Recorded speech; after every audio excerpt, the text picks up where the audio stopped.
So you've heard about 52 blocks. Well, what do you know about its fathers? Today, we're going to dive into the Auburn Shuffle. Let's talk about it. My bloody history, violence is what you gifted me, made me into a monster. Look at what you did to me.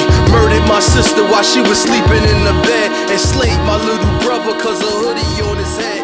You set me on fire, put me on ice. Auburn Correctional Facility, upstate New York, the oldest state penitentiary in the United States of America. Long before mass incarceration was acknowledged as an epidemic that plagues primarily black communities, it was a death sentence. Guards were ghosts in most prisons. Fights were policy, and your fists were the law. And as a result of this, Auburn Correctional Facility had and still has some of the smallest cells out of every other New York State prison. Individuals had to figure out how to work around that, especially when you considered it back in those days. A lot of the assaults that would take place took place inside the cell, right? So the problem was, how do we maximize minimum space, right? Then when we layer on top of that the fact that guys would take soap or shampoo and maybe the first 6 inches in front of their cell door, they would put that there so that if somebody came running in and didn't belong there, they would slip and fall.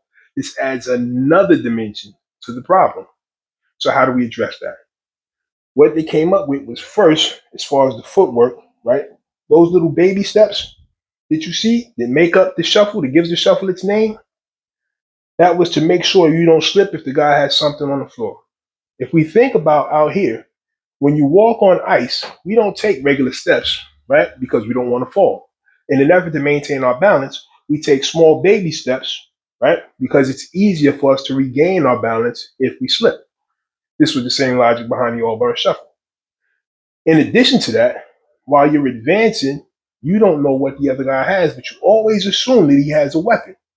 So you want to be moving behind cover as you're advancing and switching angles because you only want to give him half of your body, right? So as you're advancing and moving, boom, you're constantly covered. Now, in one video, I saw an individual say that if somebody came at him like that, he would kick their feet out from under them. And today, that's true. But today isn't 1950. In the 1950s, you didn't have a plethora of individuals practicing martial arts inside the prison system. Primarily, the individuals who were skilled fighters in the prison system were boxers. And as any boxer would know, your primary targets in boxing start at the head to the waist, right? Maybe you might hit somebody on the hip, probably not, right? But here to here. So if you're addressing that type of threat, your focus is protecting the areas you're expecting to be hidden, which is from here to here. So when we look at the blocks are covering that area, right? It's allowing you to move behind cover while you advance on the opponent while making sure you don't slip on anything he might have put on the floor.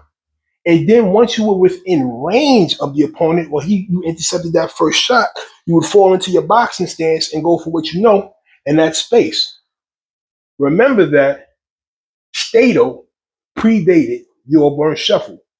And Stato was essentially boxing with a different set of target areas. So once you got into range, once you covered that distance between you and the guy, you would fall into your Stato boxing to finish the job. So you wasn't fighting somebody doing this, right? That would be ridiculous, right? You were just using that to move behind cover, to keep yourself safe, to make sure you didn't get stabbed. Because again, as I'm moving here, boom, I can get stabbed here, I can parry here, I can move behind cover, advance on the opponent, close the gap, get in range, and then go to work. This was the logic behind the Auburn Shuffle. So that's a little insight into the how and why of the Auburn Shuffle. I hope you enjoyed that. Hope you tune in tomorrow for our next segment, which will be on Stato. Shadow signing off. 52 VTK. Like, comment, share, and I will see you on the other side. Harambee. If you a bitch, you can't squabble, nigga, you should fall back, nigga, this is BTK.